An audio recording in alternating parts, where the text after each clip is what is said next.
أعوذ بالله من الشيطان الرجيم.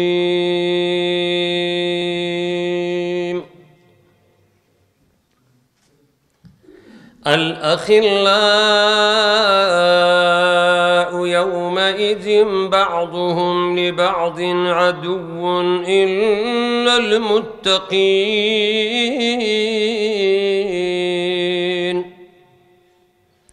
يا عباد لا خوف عليكم اليوم ولا أنتم تحزنون.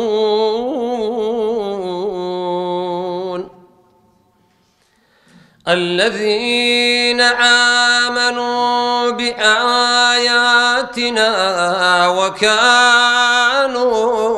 مسلمين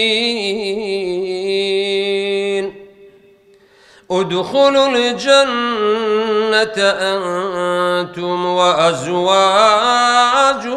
تحبرون. يطاف عليهم بصحاف من ذهب وأكواب وفيها ما تشتهيه الأنفس وتلذ الأعين وأنتم فيها خالدون. وتلك الجنة التي أورثتموها بما كنتم تعملون. لكم فيها فاكهة كثيرة منها تأكلون.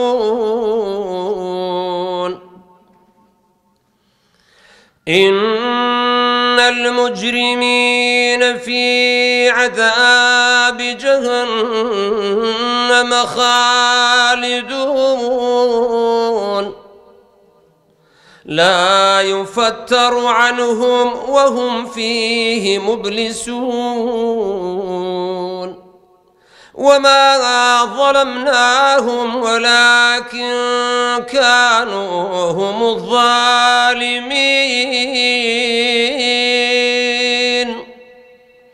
ونادوا يا مالك ليقض علينا ربك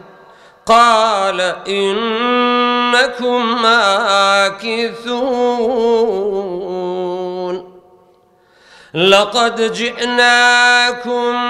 بالحق ولكن أكثركم للحق كارهون. أم أبرموا أمرا فإنا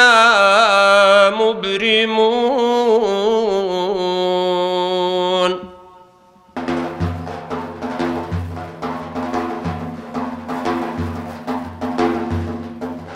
أم إسلاما وكشاخيكا بكات وكين روخانا كسي كوفر هر هوريكا بريخوريش نجيرانا بريخوريش نجيرانا.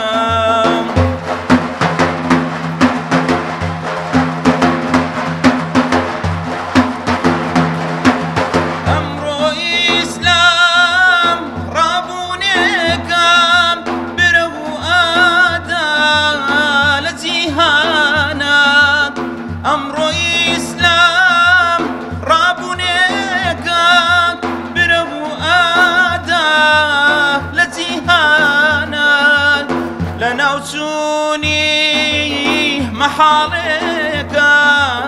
جوابيك خيال خوا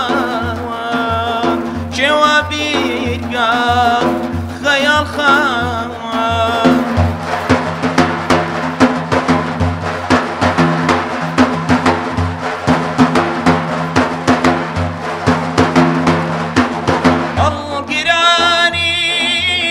أم إسلاما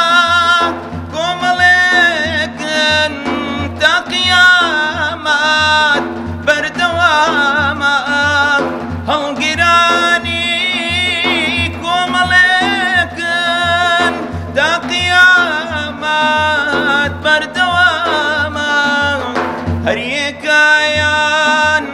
واقدر شيكا ولا تساوي دوش من انا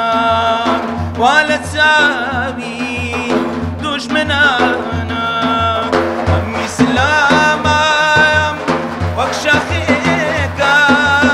بيكا تواكي نروخانا كتيكو فير هر هوريكا بري خوريش نجيرانا بري خوريش نجيرانا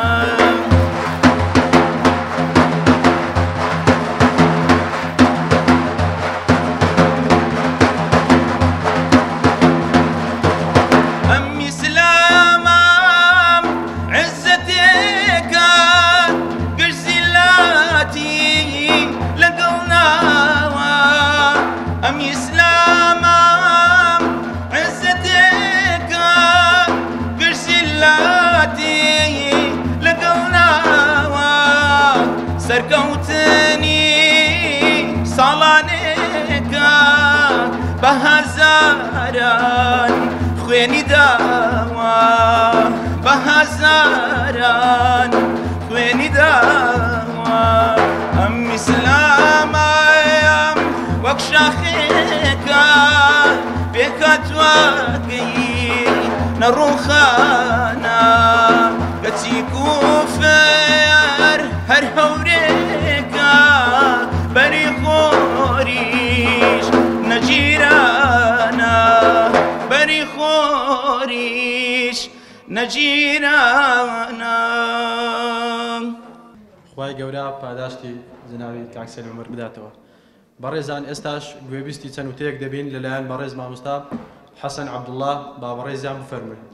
بسم الله الرحمن الرحيم الحمد لله رب العالمين صلاة وسلاما على حبيبنا محمد وآله وصحبه وعلى أمته أجمعين. مامۆستایانی بەڕێز خۆشەویستان برانی خۆشەویست و خوشکانی سنجین سلام و ڕەحمەتی خوای گەورە لە هەمولایەکتان بێت. خۆتان و خانەوادەی بەڕێز و عەزیزتان ئەحباب و ئەصحابتان بەهرەمەند بن لە ڕەحمەتی بێسنووری خوای پەروەردگار لە دنیادا خوای میهرەبان دڵتان شاد و بەختەوەرکا و لە قیامەتیش چاوتان ڕۆشنکە بە دیداری خۆی و دیداری سەردار و سەروەرمان محەممەد المستەفا صلی الله عليه وسلم. خۆشەویستانم یەخوا بەخێر بێن، خێرتان هێنا بێ، خێرتان لەگەڵ بێ، هەر لە نێو خێرا بژین بە خێریشەوە بە پەروەردگاری خۆتان شاد ببنەوە هەموو لایەکمان یا ڕەبی. هەر یەکێک لە ئێمە سەیری حاڵی مسلمانان بکە، دەزانین مسلمانان ئەمڕۆ لە غوربەتێکدان، ڕەنگە هاوشێوەی لە تەریخی مسلمانان نەبێ یانیش زۆر کەم بێت. لە سەردەمی پێغەمبەری خۆشەویست صلی الله عليه وسلم کە مسلمانان لە غوربەتدا بوون، معلومی جەنابتانە چ ئازارێک، چ سەختیەک، چ دژواریەک، چ برسێتیەک، چ گەمارۆیەک کە دەدران فعلا ناخۆشی بوو، سەختی بوو. بەڵام ئەمڕۆ کە غوربەتمان هەیە شتێکمان نییە کە لە سەردەمی پێغەمبەردا هەبوو صلی الله عليه وسلم. سەحابەکان هاوڵانی بەڕێزی خۆشەویستمان سەڵات و سەلامی خوای لەسەر بێ هەر چەندە بە ئازار بووبن، چەندە خەمبار بووبن، چەندە دژایەتیان کرابوو بێ کە دەچوونەوە خزمەتی پێغەمبەر سەڵات و سەلامی خوای لەسەر بێت، بەس چاویان ڕوون بوو بووایە بە دیداری پێغەمبەر سەڵات و سەلامی خوای لەسەر خەمی خۆیان لەبیر دەچوو، ئازارەکانیان کۆتایی پێدەهات و برینەکانیشیان تیمار دەبوو.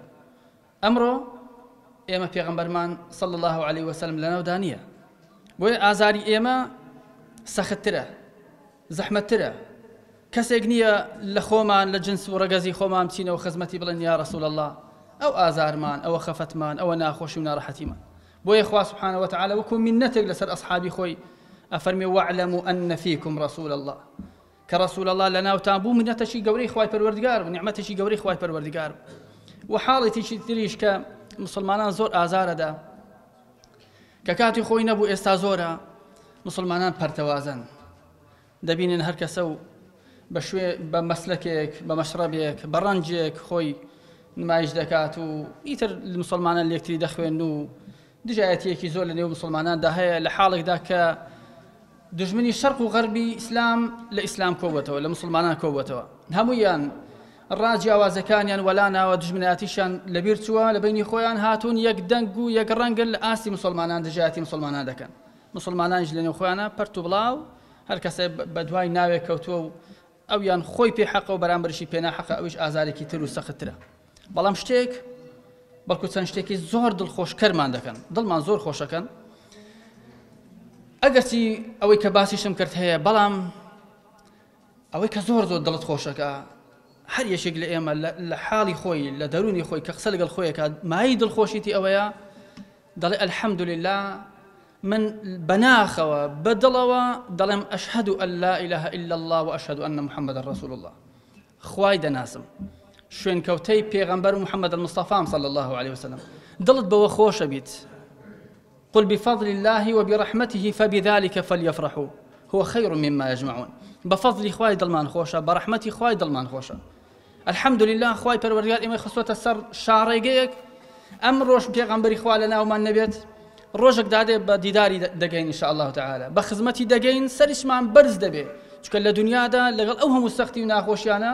بەڵام دەستمان لە ڕێبازی پێغەمبەر صلی الله عليه وسلم بەرنەدا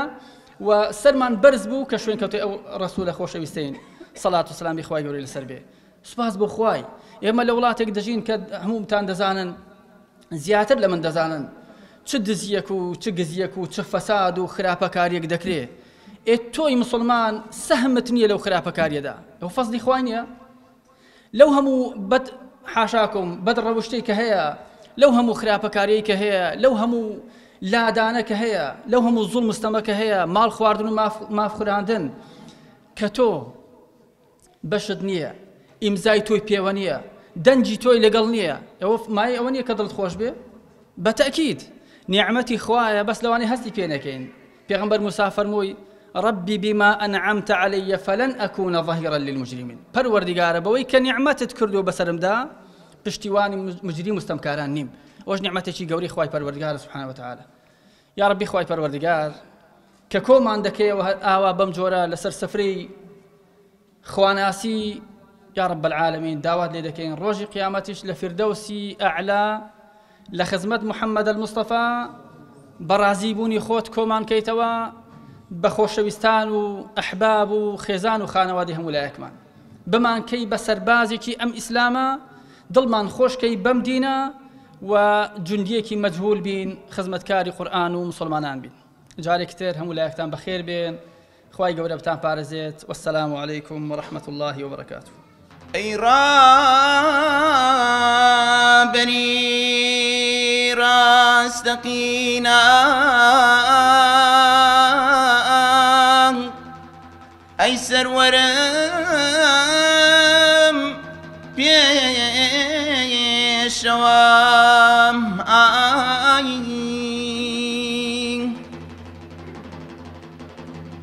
سنخوش دیداری پیغمبر سنخوش دیداری پیغمبر لنا وبهشت أصحاب لدوري أي خدا قرنم دي لدنيا روي زمالي أو لدواروش ببشمانكي لديداري أو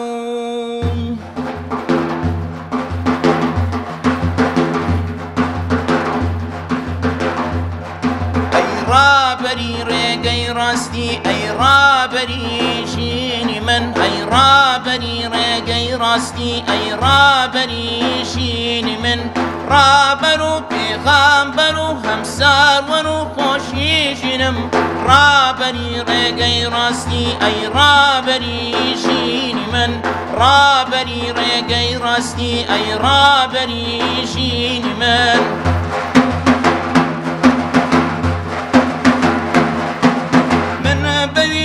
خواشوێن بەشوێن پێی تۆ هەڵدەگرم منە بەشوێن تا بەویستی خواشوێن بە پێ هەڵداگرم يا سريكني إسلام يا سريخهم دادنم يا سركوتني إسلام يا سريخهم دادنم أي رابري رقي راستي أي رابري جيني من رابري رقي راستي أي رابري جيني من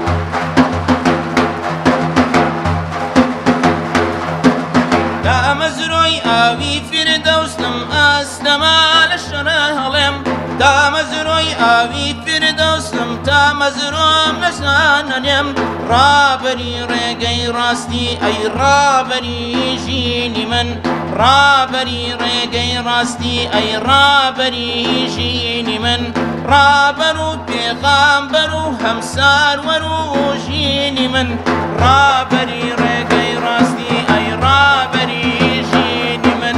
رابري رقي راستي أي رابري جيني من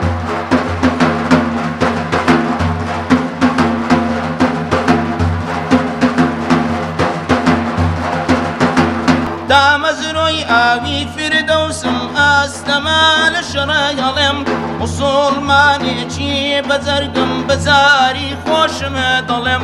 رابري رقي راستي أي رابري جيني من رابري رقي راستي أي رابري جيني من رابرو بيغامبرو همسار ورو بيجبيني من رابري رقي راستي أي رابري جيني من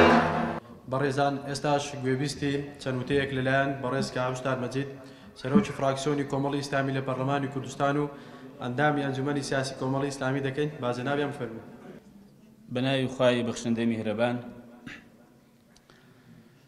سەلام و ڕەحمەت و بەرەکەتی خوای گەورە بەسەر هەموو لایەکدا بڕژێ. جارێکی کەش خۆشحاڵین کە بە دیداری مامەستایان و برایان و خوشکانی بەڕێز و خۆشەویست دەگەین و لە خوای گەورە داواکارم ئەم دیدار و کۆبوونەوەیمان و باقی دیدار و کۆبوونەوەکانی دیکەمان بیکاتە مایەی خێر و پاداشت و خۆشی و قەرەبووی بە باشترین شێوە لە دنیا و لە قیامەتیش. و من دەمێ بەڕاستی لێرە زۆر سوپاسی ئەنجومەنی خەلیفان و بەرپرسی ئەنجومەن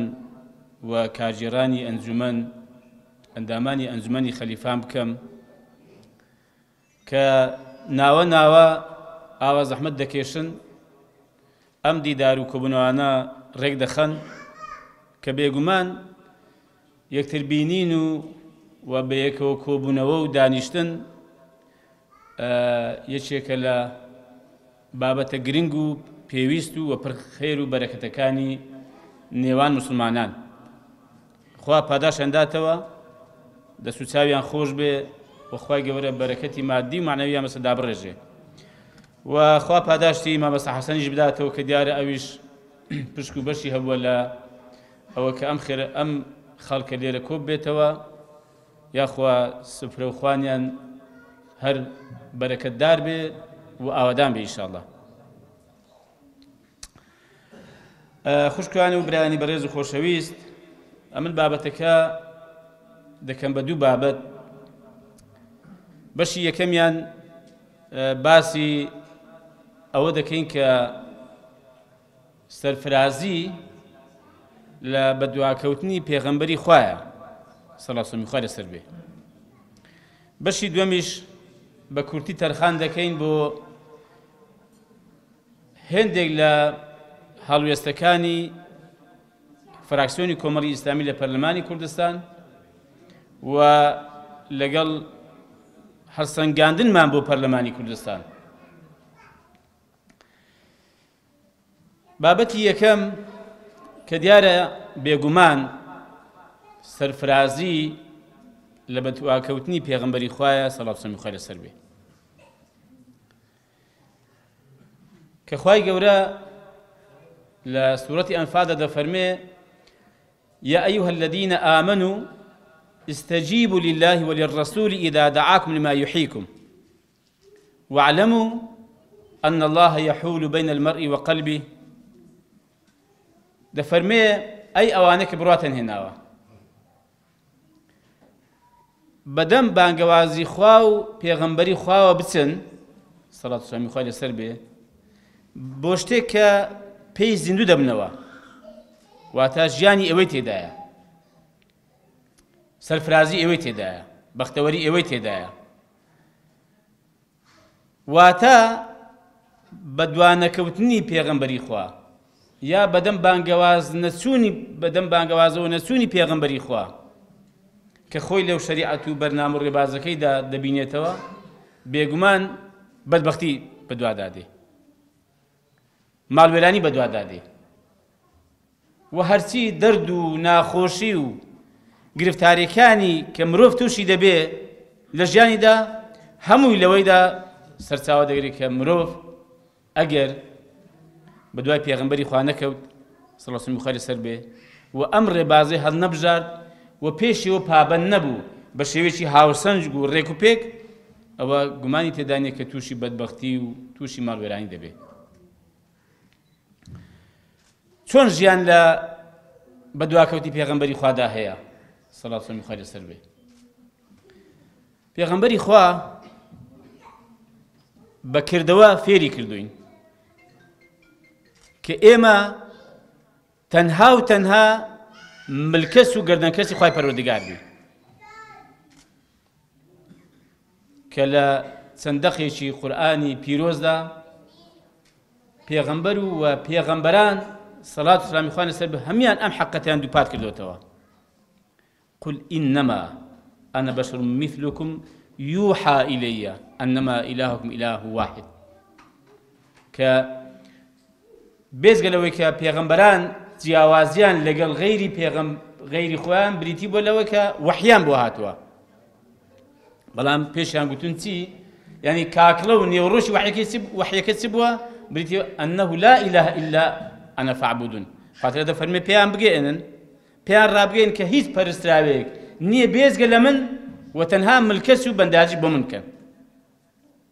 کەواتە لە پێغەمبەرەوە فێر دەبین ئەگە بەڕێی پێغەمبەردا بڕۆین سەڵات و سەلامی خوای لەسەر بێ ملکەچی و گەردەنکەچی بۆ هیچ کەسێک نییە غەیری خوا و هیچ ڕێبازێکی کەس بەڕاست و بە حەق نازانین غەیری ڕێبازی پێغەمبەری پێشەوە سەڵات و سەلامی خوای گەورە لەسەر بێ ئەوە فێرمان دەکا ئاوا سەربەرز بین ئاوا بێمنەت بین مل بۆ غەیری خوا کەس ناکەین مل بۆ هیچ کەسێکی کە شۆڕ ناکەین پێغەمبەری خوا فێر دەکا ئاوا ئینسان ئازاد دەبێ لە هەرچی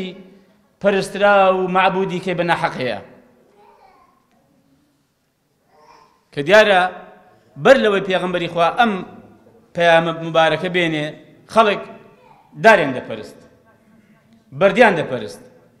خورمایان دەپەرست سەرشۆڕ و ملکەسی عەبدەکان بوون کۆیلە بوون بە بەندەی یەکتر دەچەوسێنرانەوە زوڵمیان لێ دەکرا بەڵام ئەوە بوو کە پێغەمبەری خوا ئازادی کردن پێ ڕاگەیان کاکە نا غەیری خوای تەعالا هیچ کەسێکی کە هیچ شتێکی کە شایستەوە نییە کە ئینسان ملی بۆ کەس کا و گردەنی بۆ کەس کا هیچ کەسێکی کە تەواو پێغەمبەری خوا سەڵات وسلمی خوای لەسەر بێ ئێمە فێری ئەوە کرد کە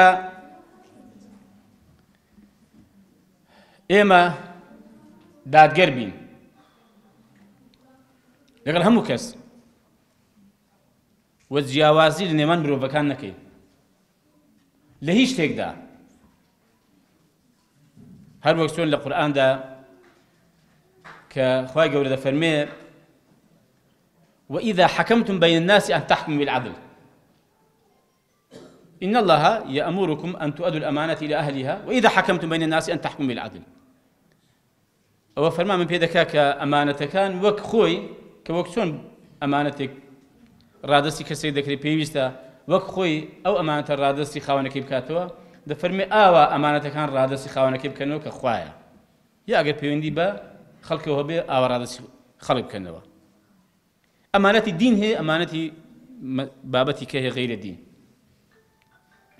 دەفەرمێ بەڵام ئەگەر حکمتان کرد لەما بەینی خەڵک دادگەر بن بە دادگەرانە حکم بکەن دەفەرمێ خەڵک نەیفەرمووە مسلمانان یا بڕواداران فەرموویەتی خەڵک لە زۆر ئاەتیکەدا خوای تەعالا جەختی کردوتەوە کە پێویستە مسلمان ئەهلی ئیمان دادگەر بێ حتا لەگەڵ ئەوانەیە کە کێشە و نزاعیش لەگەڵان هەیە ولا يجرمنكم شنآن قوم على ألا تعدلوا اعدلوا دەفەرمێ با ڕقلێبوونەوەتان یا نزاع و مشتومڕ و ناخۆشتان لەگەڵ کەسانێک واتان لێ نەکات دادگەر نەبن ها دادگەر بن اعدلوا هو أقرب للتقوى أو نزيتر للتقوى ئەگەر ڕاست دەکەی متەقی و ڕاست دەکەی مسلمانی چاشی و شوێنکەوتی پێغەمبەری پێشەوای صلی الله علیه و سلم لەسەر بێ دادگەر بە ولو على أنفسكم أو الوالدين والأقربين أجل سرخوتان به أجل سردايك باوتان به لقد دايك باوتان به أجل خزمني زكي كان تان به لقد هر كسي بده فرمي داد قربن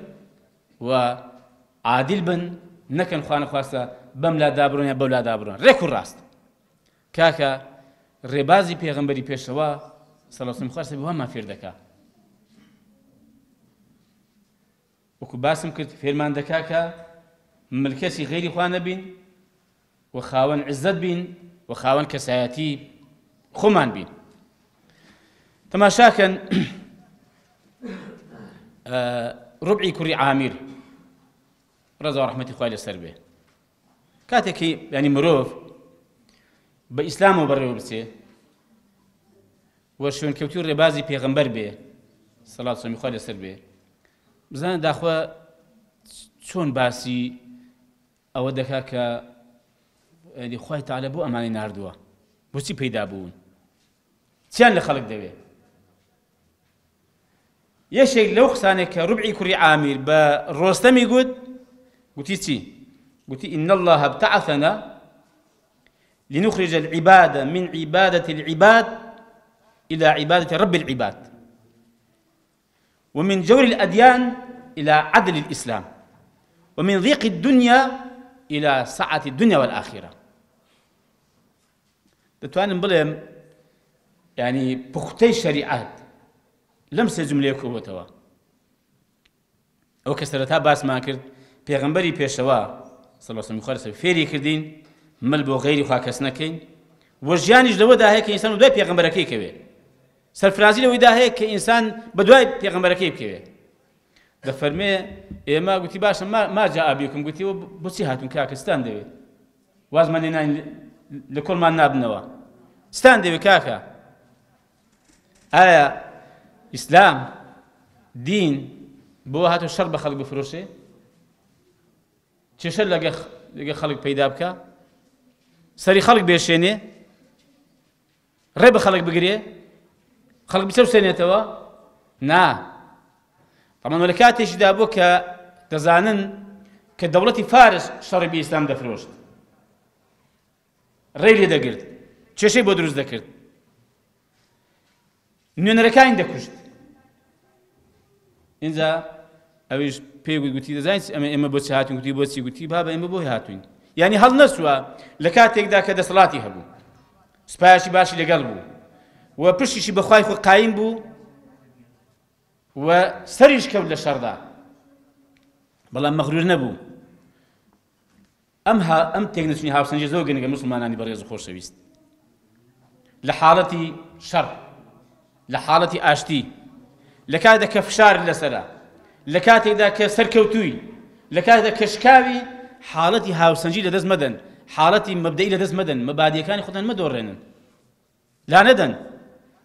زۆر بە ئاسایی گوتی إن الله ابتعثنا خۆ ئەمەی ناردووە بخۆمان پەیدا نەبووین ئەوە ئەرک و وەزیفەیەکی شەرعی و دینی ئێمە جێبەجێ دەکەین ئێمەی ناردووە کە بەندەکانی خوا لە بەندایەتی بەندان ڕزگارکەین بۆ بەندایەتی خوای پەروەردیگار هەر کاتێک ئینسان ڕزگار بوو لە بەندایەتی خەڵک لە بەندایەتی مادە پارە پلە و پایە هەر شتێکی کە بەخوای سەربەرز دەبێ سەرفراز دەبێ بێم نەدەبێ ئینجا ومن جەوری الأديان لەو هەموو ستەم و زوڵمەی کە ئەو ڕێباز و ڕێچکە و بیردۆزانە کە دەیکەن لە خەڵک هەر جارەی لە هەر قۆناغی خەڵک بە ناوێکەوە بە ڕێباز و دینێکەوە دەسەوسێنەوە ئێمە هاتوین لەم هەموو تاریکایی و ڕێباز و ڕێچکانە ڕزگاریان کەین بەرەو دادگەری ئیسلام ئەو دادگەری کە من باسم کرد کە خوای تەعالی دەفەرمێ دادگەر بن ینی ئەگەر ئەوەی کە کێشەش لەگەڵی هەیە هەر لەگەڵی دادگەر بی ناحەزاریت هەیە دوژمنایەتیت هەیە بەس هە دادگەر بە کاکی ئیسلامات فێر دەکات بۆیە گوتی کاکەی وەڵا بۆ چەسپانی دادگەری هاتووین بۆ لابردنی زوڵم هاتووین زوڵم ستەمی چینایەتی بێ ستەمی نەتەوایەتی بێ ستەمی ئایدۆلۆژیا بێ هەر زۆرە ستەمێک ئێمە هاتوین دژی ستەمین بەڕاستی ستەم لە تاک بکرێ لە کۆمەڵ بکرێ لە نەتەوە بکرێ لە نیشتیمان بکرێ ئێمە دژی ستەمین ومن ضيق الدنيا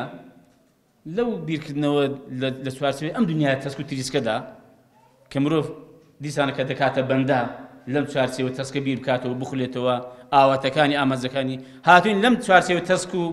و تریسکە ڕزگاری کەین بەرەو فراوانی دنیا و دوا ڕۆژ زۆر فراوانە ئەگە ئینسان بە هیدایەتی خوا بەڕێوەچوو لەسەر ڕێگەی پێغەمبەری خوا بوو صلی الله علیه و سلم زۆر فراوان بیر دەکاتەوە هەر تەماشای ئەوە سوچێکی ئەم دنیا ناکە سوچێکی گچکە نابینێ ئەوەی بەڕاستی ئەوەی کە بەهرەمەند نەبوو بێ لە هیدایەتی خوا ئەوەی لە ئیسلام و لە قورئان تێنەگەیشت بێ بەخوا زۆر تەسک بیر دەکاتەوە وا دەزانێت دنیا خاڵێکی زۆر گچکەیە ئێمە پێغەمبەر ئەومان فێر دەکات صلی الله علیه و سلم لەسەر بێ ئاوا مرۆڤ پەروەردە دەکات ئاوا مرۆڤ پێدەگەیەنێ وە کۆمەلگایەکیش ئەگەر بەم هیدایەتە بەڕێوەچن هەر بە هەمان شێوە پەروەردە دەبن بەڵام بێگومان ئەمە بەوە دەکرێت کە مرۆڤ باش بە دوای پێغەمبەری خوا بکەوێ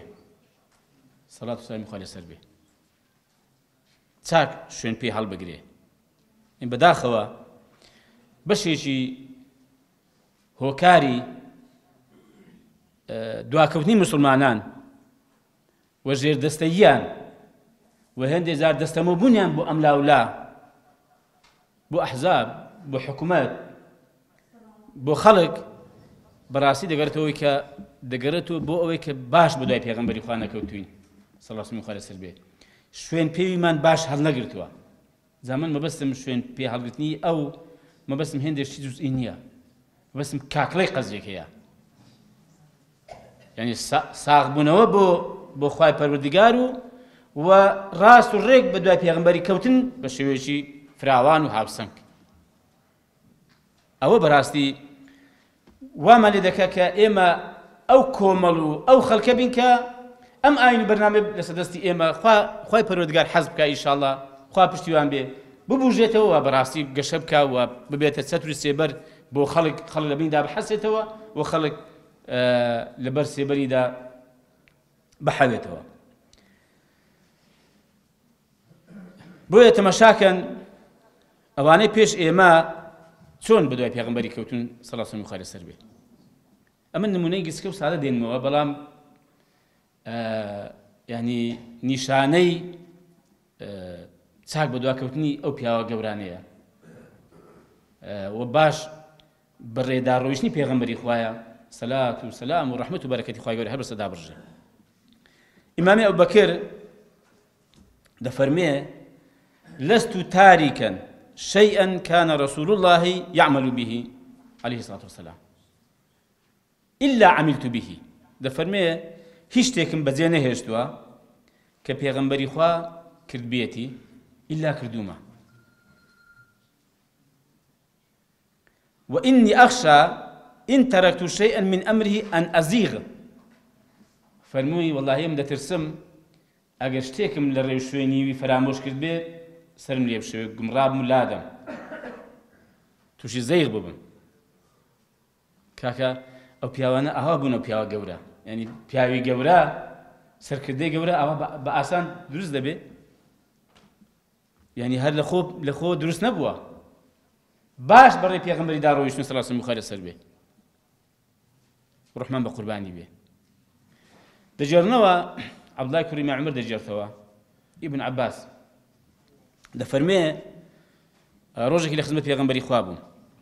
سەڵات و خوای لەسەر بێ دەڵێ پیاوێک ئەنگوستیلەیەکی زێر لە دەستدا بوو پێغەمبەریش لە دەستی کردەوە فڕەیدا دەڵێ پێغەمبەری خوا ڕۆیشت دەڵێ ئێمەش گوتمان کاکە بە خۆت هەڵیگرە و سوودی لێ ببینە بڕۆ مەقسەدەنەوە بدوار لە دەستی کاتەوە یعنی بچێ بیفرۆشێ بە شتێکیکەی بدا بیداتە خێزانێ ئەگەر خوشی بیداتە خوشکێکی ئەگەر دایکی بیداتەوە دایکی بۆ نمونە سوودی لێ ببینێ گوتی چی زان گوتی چی گوتی لا والله لا آخذه أبدا وقد طرحه رسول الله صلى الله عليه وسلم فمن والله قد هري ناقرموا كبيغمبر خوا فريدا وشون هري داقرموا كاك والله أو بيوانا آوا قوربون شتيان بيكراوا يعني تواني وانا خزمت نكهر بخوان بهم مروفياتي بكن تواني وانا نكهر خوان رزقار كن كل هم مروفياتي رزقار كن يعني براستي ئێمە بمانەوێ سەربەرز بین و بەڕاستی بمانێ گۆڕانکاری بکەین و بمانەوێ چاکسازی بکەین بمانێ کۆمەلگا بگۆڕین بمانەوێ خەڵک بگۆڕین بەخوا دەبێ پێشی بۆ خۆمان باش و دوای پێغەمبەری کەمی سەڵڵاهو عەلەیهی وسەلەم لەسەر بێ بەکردەوە بە هەڵوێست هەنگاو بە هەنگاو بەڵام لە گرنگ و لە گەورەوە دەستی پێ بکەن ئەمە نمونە سادانە دێنمەوە بۆی کە ئەوانەی پێش ئێمە چۆن پەیڕەویان لە ڕێبازی پێغەمبەر کردووە سەڵڵاهو عەلەیهی وسەلەم لەسەر بێ هەر بەڕاستی بە ناو و بە شکل و بە سوورەت نەبووە بەکردەوە بە ناوەڕۆژی تەبەن پێغەمبەریان وا خۆشویستوە سەڵڵاهو عەلەیهی وسەلەم لەسەر بێ حتا ئیمام عومەر دەفەرمێ پێغەمبەر فەرمووی ئیمانتان نابێ هەتا ئەمنتان لە خۆتان لە دایکتان لە باوکتان لە هەموو کەس خۆشتان نەوێ ئیمامی عومەر گوتی ئەی پێغەمبەری خوا وەڵاهی من ئەتوم لە باوکم لە دایکم لە منداڵم لە خێزام لە هەما خۆش دێ بەس لە خۆم نا فەرمی وەڵاهی عومەر ئیمانت تەواو نابێ هەتا ئەم لە خۆش نەبێ فەرمی ئەی پێغەمبەری خوا ئێستا ئەتوو لە خۆشم خۆشت دەوێ کاکە وەڵاهی ئەوانە ئەو پیاوە گەورە بەم شێوە دروست بوون ئاوا گویان لە پێغەمبەری گرتووە ئاوا بەدوای کەوتن ئاوا خۆشیان ویستووە قل إن كنتم تحبون الله فاتبعوني يحببكم الله ويغفر لكم ذنوبكم والله غفور رحيم ئەگەر ئێوە ڕاست دەکەن دەتانەوێت خواتان خۆش بێ فاتبعوني پێیان بڵێ بەدوام کەون خوا خۆشی دەبێن و لە گوناحەکانیشتان خۆش دەبێ و دای دەپۆشێ لێشتان خۆش دەبێ بۆیە من هیوادارم بەڕاستی ئێمە باش بۆ دوای پێغەمبەری خوا کەوین سەڵڵاهو عەلەیهی وسەلەم لەسەر بێ چونکە بە دڵنیایی تا باشتر بە دوای پێغەمبەری خوا کەوین سەڵڵاهو عەلەیهی وسەلەم لەسەر بێ ئێمە بەڕاستی ژیانمان باشتر دەبێ و سەرفراز دەبین و ئێمە ئەو کاتە کۆمەلگایەک پێک دێ وەکو باسم کرد دژی ستەم دەبێ دژی نادادگەری دەبێ دژی دزی دەبێ دژی گەندەڵی دەبێ دژی قڕیپڕی دەبێ دژی کوێ خایەتی و ئاغایەتی دەبێ بەسەر خەڵکیوەکردن دژی ناتەبایی دەبێ کۆمەلگایەک پێ دێ کە برایەتی تێدا بەرقەرارە تەبایی تێدا قوڵ بۆتەوە خۆشەویستی و ڕێز تێدا زیادی کردووە و تێکرا دژی ستەمە دژی گەندەڵیە دژی قۆڕەخکاریە دژی هەموو ئەو سیفەتە بەد و پیس و خراپانەیە ئەم کۆمەلگایە بەڕاستی ئەو کاتێک کۆمەلگایەکی بەختەوەر دەبێ و دەتوانرێ بڵێن ئەو کۆمەلگایە لەسەر ڕێ و شوێنی پێغەمبەری پێشەوایە سەڵڵاهو عەلەیهی وسەلەم لەسەر بێ ئەگەر بە کورتیش بێمە سەر بابەتی دووەم کە دیارە برایان وایان پێشنیار کرد دەنا بەڕاستی من لێک لەبارە خۆم پێم خۆش بوو تۆزێک لەسەر ئەم بابەتە ڕۆیش بامایە چونکە باسکردنی پێغەمبەری خوا سەڵڵاهو عەلەیهی وسەلەم لەسەر بێ بەڕاستی دەیهێنێ و چەندەی باسی بکەین و چەندەی بەرگری لێ بکەین بە ڕوحمان بە ماڵمان بە ماڵ منداڵمان بەخوا بڕین چیەوە پێغەمبەری خوا لە نێومان دانیە دەنا هەر کامێک لە ئێمە ئێستاش بێ ڕێبازەکەی دەبێ وا بێ ینی بەخیلی نەکا بە هەموو شتێکی خۆشەویست و بەنرخ لای لەم دنیادا بەخوا تەمان بە شێوەیەکی هاوسەنگ بە شێوەیەکی عاقلانە و ژیرانە و بە شێوەیەکی ڕێکوپێک کە ئیشاڵڵا جێی خۆی بگرێ و خەڵک و مسلمان بەگشتی سوودیان لێ ببینێ. بابەتی دوممان دەربارەی هەڵوێست و هەڵسەنگاندنمان هەڵوێستەکانمان لە پەرلەمانی کوردستان وەکو فراکسیۆن و هەڵسەنگاندنیشمان بۆ پەرلەمان و بۆ ئەو دامەزراوەیە کە ئێمە کاری تێدا دەکەین کە نوێنەرایەتی خەڵک دەکا تۆزێک باسی دەکەی. طبعاً ئێمە بریارمان داوە هەر کارێک بکەین و لە هەر شوێنێک کار بکەین و هەر کارێکمان بەدەستەوە بێ بریارمان داوە بۆ پەڕی دڵسۆزی و خەمخۆریەوە کار بکەین. ئەگەر لە حکومەت بین وەک لە ڕابردوودا کۆمەڵی ئیسلامی لە کابینی هەشتم بەشداری کرد ئێمە دڵسۆزانە و خەمخۆرانە و بوێرانە بەرگیمان لە حکومەت کردووە بەشێک بوون لەم دەسەڵات و لەم کابینی ڕابردوو و شەرمیشمان نەکردووە بۆ چونکە ئەوە ئەرکێکی شەرعی و یاسایی پێست پێدراوە دەبێت وەک خۆی جێبەجێکەی ئەوەندەی کە لە تواناتدا هەبێ بۆت بکرێ. ئێمە کە ئێستا ئۆپۆزیسیۆنین هەردیسان بڕیارمان داوە پشتیوان بەخوای گەورە ئۆپۆزیسیۆنێکی بوێر و ئیشاڵڵا نوێنەرایەتی خەڵک دەبین کە ئەوەش بەڕاستی دیسانە کە ئێمە قەناعەتێکی مەبدەئیمانە. ئەگەر وانە بین لە هەردوو حاڵەتەکەی باز دەکەم ئێمە خیانەتمان لە خواش کردو لە خەڵکیش کردووە چونکە لە هەردوو حاڵەتیدا بەڕاستی خەڵک دەنجی پێداوی خەڵک پشتیوانی کردووی بۆی ئەگەر لەم سێکتەرە کار بکەی بە دڵسۆزی بە خەمخۆری کار بکەی و چی پێ دەکرێت بۆ خەڵک بیکەی و لەوەی دیکەشدا هەر بە هەمان شێوە چی لە تواناتدا هەبێت دەبێ ئەنجامی دەی. و ئێمە بە هاوسەنگیش ئەنجاممان داوە لە هەر وێزگەیەکدا کە هەڵوێستێکمان بوو بێ لەبارەی بابەتێکەوە خەڵکێک حزبێک هاتووە بیخۆزێتەوە مەرامی خۆی تێدا تاحقیقکە ئێمە لێ نەگەڕاوین. ئێمە ڕاستە هەر کارێک بکەین و هەر هەڵوێستێکمان نوان بێ هەوڵمان داوە زۆربەی خەڵکی لە دەور کۆ بکەینەوە و هەماهەنگی هەبێ و پرۆژەیەک بێ هەڵوێستێک بێ بۆ هەمووان بێ بەڵام نەشمان لێژ نەگەڕاوین بەڕاستی خەڵکی قازانجی خراپی لێ بکە سوی ئیستیفادە بکە بەڵکو ویستمانە ئەنی شتێک بێ کە هاوسەنگ بێ و شتێک بێ کە سەربەخۆ بێ و ئێمە هەمیشە لەو هەڵوێستانەی کە هەمانە لەو بڕیارانەی کە دەیدەین ئێمە بە ئەخلاقی خۆمان و بە مەبادی و بە قەناعەتەکانی خۆمانەوە هەڵوێستمان نواند و بڕیارمان داوە. هەڵوێستی ئێمە و قەناعەتی ئێمە و شێوازی کاری ئێمە و دەربڕینی هەڵوێستیش لای ئێمە جیاواز لە خەڵکیکە. ڕەنگە خەڵک هەبێ بە زۆرێک نەفەس هەڵوێستێک وەردەگرێ قسەیەک دەکا ئێمە جیاوازە بەڕاستی بە سیاسەتی خۆمان بە ئەخلاقی خۆمان ئێمە هەڵوێست دەنوێنین و بڕیار دەدەین و هەنگاو دەنێین چاو لە هیچ کەس ناکەین بەدوای هیچ کەسیش ناکەوین بەڵام شتی باشی هەر کەسێک بێ ئێمە سوودیە دەبینین بەڵام وەکو باسم کرد لە هەنگاونان و لە پرۆژەماندا و لە هەڵوێستەکانماندا ئێمە خاوەنی سیاسەت و ئەخلاق و تێڕوانی خۆمانین. و ئێمە لەو کاتەوە کە دەستمان پێکردووە و ڕامانگەیان ئەگەر لە بیرتان بێ گوتمان لەمڕۆوە یعنی ئەو کاتێک کە کابینی نوێمی حکومەتی هەرێمی کوردستان دروست بوو گوتمان لەمڕۆوە ئۆپۆزیسیۆنی ڕاستەقینە دەست پێ دەکات چونکە بەرامبەر بە دەسەڵاتێکێ ئۆپۆزیسیۆن دەبێ ئەگەر دەسەڵاتێک نەبێ ئۆپۆزیسیۆن چۆن دروست دەبێ. ئێمە لەو کاتەوە بەڕاستی هەوڵمان داوە ئۆپۆزیسیۆنێکی ڕاستەقینە بین و فعلەن ئەرچی خۆمان ئەوەی کە لە پەیڕە و لە یاساکانی داهاتووە جێبەجێکەین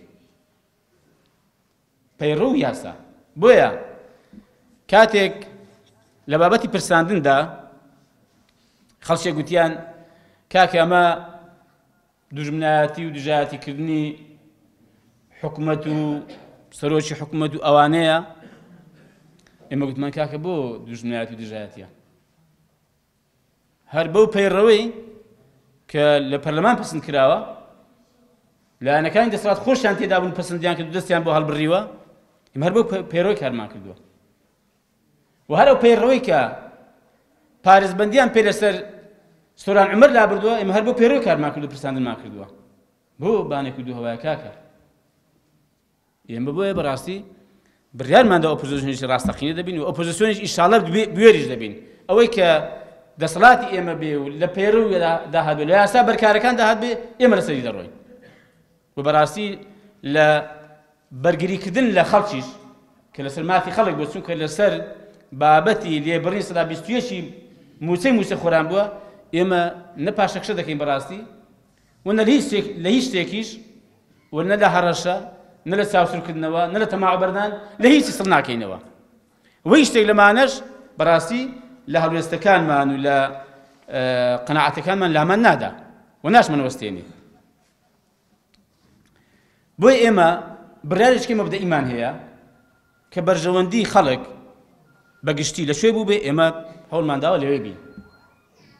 بەڵام وەکو باسم کرد بە ئەخلاقی خۆمان و بە سیاسەتی خۆمان و بە تێڕوانی و تەماشاکردنی خۆمان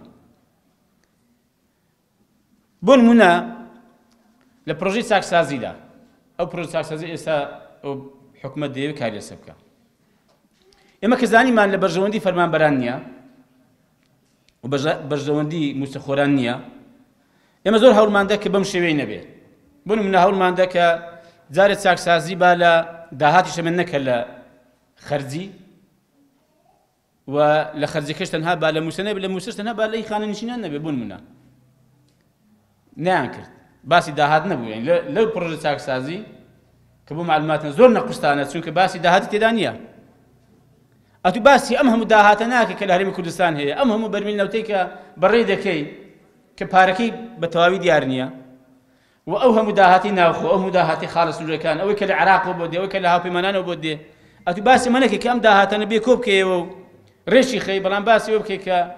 ئەو پارێکی خەرجی دەکەی پارەکە لە چ خەرجی موسەخۆران ئێمە هەوڵماندا کە بەڕاستی باسی داهات بکرێت باسی داهات نەکرا ئێمە هەوڵماندا کە پاشەکەوتی موسە بە یاسا دیاری بکرێت بۆ فەرمانبەران بجێڕێتەوە ئەگەر کەمیش بێ نەکرا ئێمە هەوڵماندا کە کەمترین خانەنشینی با لە 450 با بەلایانی کەم لە 400,000 کەمتر نەبێ نایان کرد ئێمە هەوڵماندا با هێزی پێشمەرگە کە و هێزەکانی ناوخۆ بکرێن بە هێزی نیشتیمانی و بەڕاستی دوورکەوێتەوە لە دەستێوەردانی حزب بەداخەوە ئێستاش یەکەی 7 هەیە یەکەی 8 هەیە ئاسایشی زۆنی زرد ئاسایشی زۆنی سەوز پۆلیسی زۆنی زرد پۆلیسی زۆنی سەوز باقی فەرمانگەکانی کە هەموو دنیا دەزانێت کە ئەمە بە حزبی کراوە بزانم مەگەر بەڕێککەوتنی ینی بەشداریکردن لە حکومەت یا لە حکومەتە خۆجیەکان بزانم بەڕێوەبەرێکی گشتی لە وەزارەتێک لە شارێک دەبینیەوە لە زۆنی زەرد غەیری پارتی بزانم لە زۆنی سەوز بەڕێوەبەرێکی گشتی بەڕێوەبەرێکیش یە قوتابخانەیەکی ئی شوێنێک دەبینەوە کە سەربەیەکی نیشتیمانی کوردستان نەبێ تەزکیان نەکرد بێ لە مەڵبەند و لە لەقەکانیان ئێمە داوامان کردو کە کاکە ئەگە باسی چاکسازی دەکەن بە ئەمەش لە زمانی چاکسازی بێ ئەمە لە هەمویان گرنگترە بەڕاستی یعنی چی ئەمە یعنی بە دامەرزاواییکردنی دامەرزاوەکانی هەرێمی کوردستان کە تا ئەم دامەدەزگایانە بە دامەرزاوی نەکرێ واتە مڵکی حزب نەبێ مڵکی کەسەکان نەبێ مڵکی گشتی بێ ئەو کاتێ بەڕاستی دەتوانین بڵێن ئێمە خاوەنی حکومەتی هەرێمی کوردستانی خاوەنی پەرلەمانێکی ڕێکوپێشین خاوەنی ئەنجومەنێکی دادوەری دادگەرین ئەمە بۆیە دەنگمان پێ نەدا بەم یاسایە مەبەستم بەڕاستی بۆ وەک بەرگریکردن لە مافی خەڵک ئێمە داواکاریەکانی چین و توێژەکان هەر داواکاریەک هات بێ یا هەستمان بە هەر داواکاریشی خەڵک کرد بێ یاستەمێک کە لە خەڵک کرابێ یا ویستیان بیکەن ئێمە دەست بەجێ هەوڵمان داوەکە ئەم داواکاریانە کاری سە بکەین و مافی خەڵک بۆ خەڵک بجێڕدێتەوە بەلایانی کەم زوڵمیانی نەکرێت بۆ نمونە فەرمانبەرانی گرێبەست کە چەند ساڵە گرێبەستن ئێمەش بەشێک بوون لەو پرۆژەیە کە داوامان کرد کە بکرێن بە هەمیشەیی و خوێندنەوەیەکەمیش بۆ پرۆژەی یاساکە کرا بەڵام حکومەت فشاری کرد کە پرۆژە یاساکەیان بۆ بجێڕدرێتەوە لەبەر بە بیانووی هێندێک کەموکری هەیە کەموکریەکانی تاوا بکەن ئێستاش لەگەڵ ئەم پرۆژە یاسایە ئەوە دێتەوە بۆ ئێمە کەموکریەکانیان تاوا دەکەن کە زیاتر لە ساڵێکی پێچووە ئێمە بەرگریمان لێ کردوون مامەستایانی وانە بێژ کە دیسانە کە بەڕاستی چینی توێژێکی زۆر ستەم لێ کراون بە 250,000 دینار وانە بێژن داوا دەکەی کە کاکەوانش بە بگرێن بە گرێبەست بکرێن بە هەمیشەیی بە تایبەتی لەزی ئەوانەی کە خانەشین دەبن ئێمە پرژیریمان کردوون بە مافی حەق و ڕەوایوانمان زانیوە و پلە بەرزکردنەوە کە لە 2014ەوە پلە بەرزکردنەوە ڕاگیراوە کە ئەگەر ئێستا حکومەت بێ دەستی پێ بکاتەوە تووشی کۆمەڵێک ئیشکالی قانونی دەبێت کە چۆن دەستی پێ بکاتەوە حکمڕانی و دەوڵەتداری ئاوا دەکرێت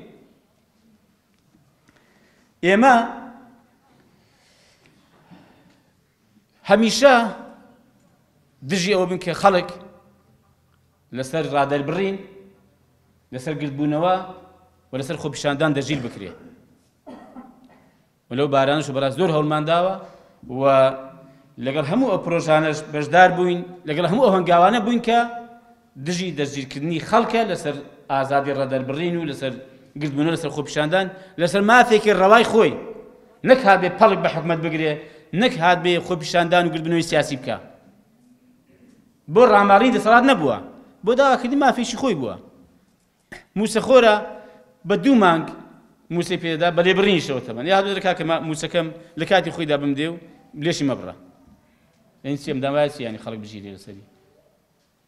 خەڵک ئیهانە بکرێت سوکایەتی پێ بکرێت ئێمە سەبارەت بە داهاتیش هەڵوێستمان هەبووە چونکە بەشێکی قەیرانەکانی ئەم وڵاتە پەیوەندی بە داهاتەوە هەیە و حتى ئەم دەسەڵاتە سیاسیە گەندەڵە نادادگەرە کە ماوەتەوە کە ستەم دەکات درێژە بە ستەم دادگەریەکەی دەدا بۆی ئەو داهاتە ناشەرعی و نادروستەی کە بەدەستێوەیەتی ئێمە ویستمانە بەڕاستی ئەم داهاتە شەفاف بێ و چەند جاریش داوامان کردو کە کاکە بابزانی داخۆ داهاتی ئەم هەرێمی کوردستان چەندە ئەوە ئێستاژ نییە ئێمە قسێ دەکەین ئێمە لە کابینی هەشتەمیش بەشدار بن ئەم قسەیەم کردووە من لە ئەنجومەنی وەزیرانش ئەم قسەیەم کردووە ئەو کاتێ ئەگەر بڕۆن تەماشای بە ئارشیڤ بکرێتەوە لە ڕاگەیاندنەکانش ئەم قسەم کردووە گوتومە ئەمن وەک وەزیرێکی هەرێمی کوردستان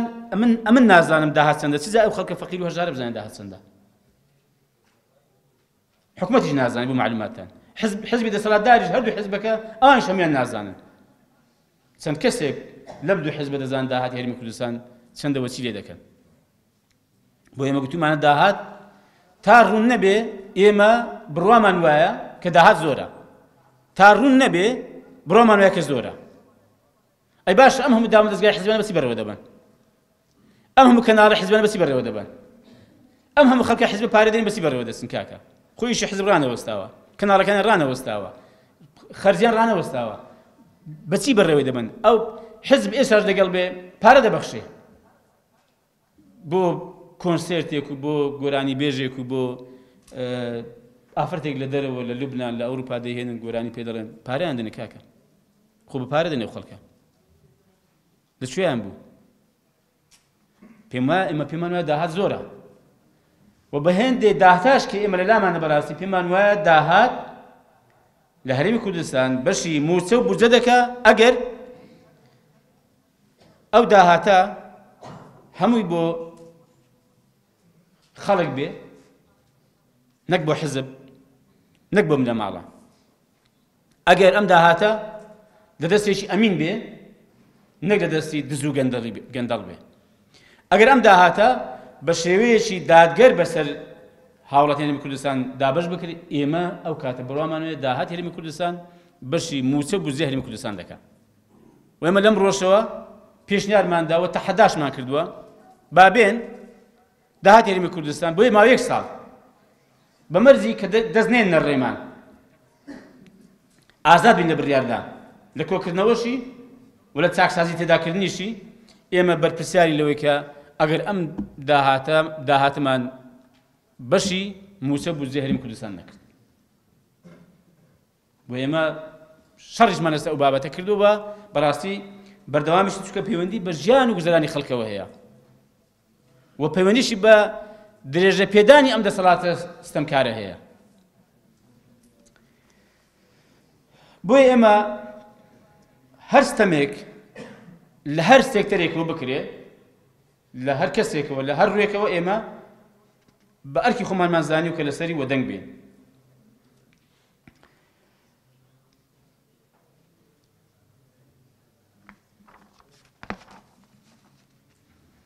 ئێمە لەسەر ئەم ڕێباز و لەسەر ئەم هەڵوێستانەمان بەردەوام دەبین پشتیوان بەخوای گەورە، چونکە ئێمە گرێبەستێکمان لەگەڵ خەڵک هەیە و بەڵێنمان بە خەڵک داوە. ئێستا چاک لە بیرمە لە کاتی هەڵبژاردنەکان کە ئێستاوە 2 ساڵ بەسەر سوێند خواردنی یاسایی پەرلەمانتارانی پەرلەمانی کوردستان دەتێدەپەڕێ 6/11/2018 سوێند خوراوە. ئێستا کە 6/7/11/2020 2 ساڵە 2 ساڵ و 1 ڕۆژ. ئێمە بەڵێنمان بە خەڵک دابوو کە خەمخۆر و دڵسۆزی خەڵک دەبین و هەوڵ دەدەین کە ژیان و گوزەرانی خەڵک باش بکەین و هەوڵ دەدەین کە بەرگری لە مافەکانی خەڵک بکەین. ئێمە بۆیە لەسەر ئەم هەڵوێستانەمان پشتیوان بەخوای گەورە لەسەر ئەم هەنگاوانەمان بەردەوام دەبین و پشتیوان بەخوای گەورە لێ ناگەڕێین لە هیچ هەنگاوێکی خێر و کە بەرژەوەندی خەڵکی تێدا بێ و دژی ستەم بێ و دژی گەندەڵی بێ، ئێمە لە دوایە بین. ئینشاءڵڵا یا لە پێشەوەین یا لەگەڵ خەڵک دەبین. با تۆزێک بێمە سەر دامەزراوەی پەرلەمان. دامەزراوەی پەرلەمان دامەزراوەشی گرنگ و گەورەیە و گەورەترین و گرنگترین دامەزراوەشە لە نێو دامەزراوەکان، چونکە پەرلەمان چاودێری هەموو دامەزراوەکان دەکات و دەتوانێت محاسبە هەموو دامەزراوەکان بکە بەبێ ئیستیسنا. و پەرلەمان یاسا دەردەکات و پەرلەمان نەخشەی یا دەتوان بڵێنێ ڕێگەشتەکانی سیاسەتی وڵات دیاری دەکات ئەگەر سیستەم پەرلەمانی بێ. بەڵام بەداخەوە ئەم دامەزراوەیە نەیتوانێت بە ڕۆڵی خۆی هەستێ، نەیتوانێت بە ئەرکانی خۆی هەڵسێ. بۆچی؟ یەکەم بەڕاستی حزبی دەسەڵات لە هەرێمی کوردستان، ئەو 2 حزبی دەسەڵات لە هەرێمی کوردستان نانویستو ئەم دامەزراوەیە کە پەیوەندی بە خەڵکەوە هەیە کە نوێنەراتی خەڵک دەکا کارابێ، چونکە ڕاستەخۆ پەیوەندی بە خەڵکەوە هەیە. دیقەتدەن ئێستا دامەزراوەکانی کە چونکە ڕاستەخۆ پەیوەندی بە خەڵکەوە نییە، تەماشای سەرۆکایەتی هەرێم بکەن، سەرۆکایەتی حکوومەت. زار ئەنجومەنی دادوەریان هەر زۆر بێڕێز کردووە، زۆر بێمحتەوایان کردووە بۆ هەڵساون کە ئەنجومەنی دادوەری قەزا ئەم دامەزراوەیە لە وڵاتان جاری وا هەیە دادگای باڵا لە هەندێک وڵات بە پێی یاسا بڕیاری پەرلەمانش ڕادەگرێ. بەڵام لە وڵاتی ئێمە چونکە دەتوانێت دەبێ حکم بکە و بڕیار دەدا دادگایە، ئێمە زانستیان لێ کردووە ئەم ئەنجومەنیان کردوتە بەشێک لە وەزارەتی داد، یعنی هەندێک وەزارەتێکی سەربەخۆش حکمی نییە کە لە وڵاتان ئەم سیانە لە ئاستی یەکەن، هەڵبەت بە پێی پلە تۆزێک بەرزتریان هەیە و نزمتریان هەیە، پەرلەمان و حکومەت و قەزا. لێرە لە وڵاتی ئێمە ئەم قەزایان خستۆتە نێو وەزارەتێک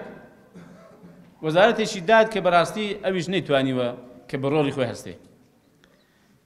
بۆیە تاکە دامەرزاوەیە کە پەیوەندی بە خەڵکەوە هەیە بریتیە لە پەرلەمان لێ نەگەڕاون کارا بێ چکە پەیوەندی بە خەڵکەوە هەیە بۆیە ئێمە پێمان وایە ئەم دامەرزاوەیە گرنگە بەڵام بەڕاستی پێویستە ڕۆڵی خۆی پێ بدرێ ئەم دوو حیزب نەیان هێشتووە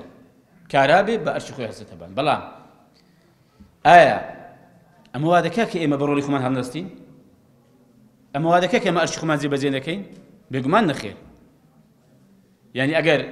ئێمە بە تاقی تەنیاش بین بەڕاستی ئەو ئەرکەی کە هەمانە لە بەرامبەر خەڵک کە وەکو باسم گرێبەستێکە بەڵێنمان بە خەڵکی داوە ئێمە هەوڵ دەدەین کە ئەرشی خۆمان جێبەجێکەین و لە قۆناغی ڕابردووشدا ئێمە لەخوا بەزیاد بێت تا حەدێک توانیمانەکە هێندێک لە ئەرشی سەرشانی خۆمان بەرامبەر بە خەڵک جێبەجێ بکەین و هێندێک لە داواکاریەکانی خەڵک بگێنین و هێندێک لە مافەکانی خەڵکی بستێنین بەڕاستی ئەگەر بە ڕێژەیەکی گەورەش نەبووی بەڵام بە ڕێژەیەکی بەرچاو و چاک ئێمە خەمان لێ خواردووە بۆیە بەڕاستی ئێمە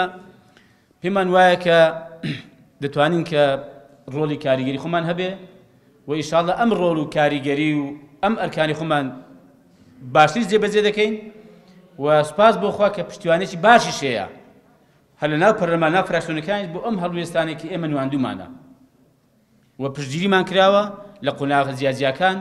و ئەمەش ئەوە دەردەخات کە ئێمە بە شێوەیەکی موسساتی و بە شێوەیەکی ڕێکوپێک بەبێ جیاوازی بەڕاستی لە نێوان ئەم فراکسیۆنە ئەم پەرلەمانتارانە ئێمە کاری خۆمانمان کردووە یعنی بۆ ئاگاداریتان حتا لەبارەی ئەو یادداشتێکی ئێمە پێشکەش بە قونسڵخانەی کۆماری فەرەنسامان کرد ئێمە ئەو یادداشتمان بۆ هەموو فراکسیۆنەکان نارد و لە گروپێک کە گروپ پەرلەمانتارانی پێدەوترێت هەر 111 کەسەکەی تێدایە ئێمە لەوێش داماننا مەکاکە ئێمە ئەم یادداشتمان هەیە دەمانێت ئاراستەی قونسڵخانەی فەرەنسای بکەین هەر کەس حەز دەکات واژووی بکات پێمان باشە و سپاسی دەکەین بۆ ئێمە نەهاتی بەڕاستی بە تەنها بیکەینەوەوانە هەوڵمان داوە کە خەڵکی کەش با دەرکێ بزانین داخۆ چێ لە بارودۆخێکی ئاوا دەکە بێڕێزی بەرامبەر بە پێغەمبەرەکەی بکرێ سەڵاو و خوارە سەر بێ هەڵوێستی دەبێ خۆ ڕەنگە هەبێ ینی ڕەنگە 25 کەش ڕەنگە 25 کەش قناعەتی ما لە ناخەوە لە دڵەوە بین لەگەڵدان بەڵام لەوانەیە حزبەکانی بارودۆخەکانیان ڕێیان لێگرتووە کە بێ ئەویش واژووی بکە بەداخەوە کە ئەمەش دیسان نەبوونی ئازادی دەسەلمێنێ و بەنی کۆت و بەندکردنی ئەم پەرلەمانە دەگەێنێ کە دیارە لە قۆناغەکانی ڕابردوودا خۆتان دەزانن پەرلەمان پەک کراوە پەرلەمان ڕێدەگیراوە پەرلەمان خەڵکی دەرکراوە پەرلەمان سوکایەتی پێکراوە داخراوە هەمووان لەگەڵ کراوە بەڕاستی بەڵام ئەم پێم وایە ئێستاش پەرلەمانتاری بوێر پەرلەمانتاری سەرڕاست پەرلەمانتاری دڵسۆز لە هەموو فراکسیۆنەکان بەڕاستی هەیە کە دەیەوێ بەڕۆڵ بە ئەرشی خۆی هەستێ بەڵام بەداخەوە سەرۆکایەتی پەرلەمان سەرۆکایەتێکی لاوازە و نەیتوانێت ئیدارەی ڕێکوپێکی ئەم پەرلەمانە بکە بەداخەوە کە تەواو بە حزبی کراوە بۆ ئاراستەی دەبردرێت کە حزب چی پێش باش بێ و چی بە مەسلحەت بزانێت پەرلەمان بۆ ئاراستە هەنگاوبوونی بۆ ئاراستە کار بکە بۆیە تەماشا بکەن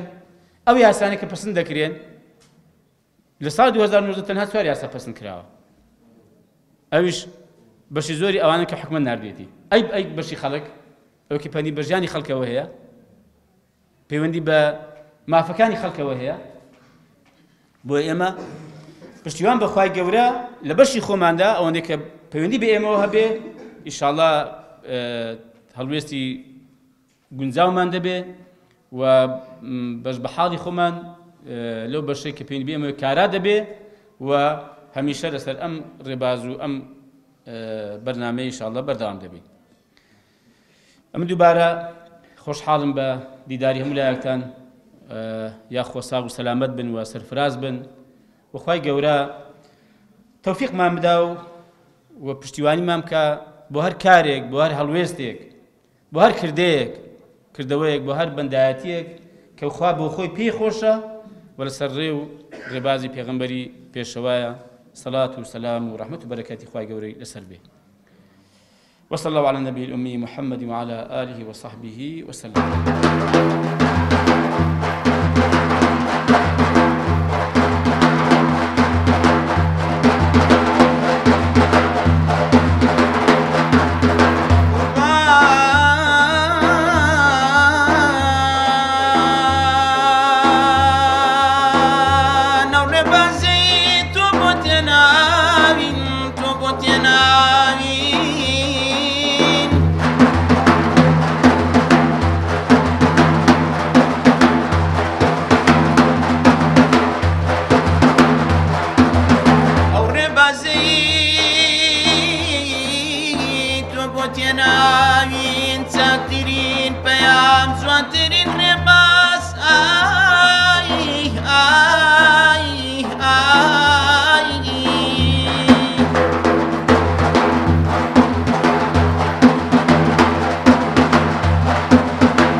Kare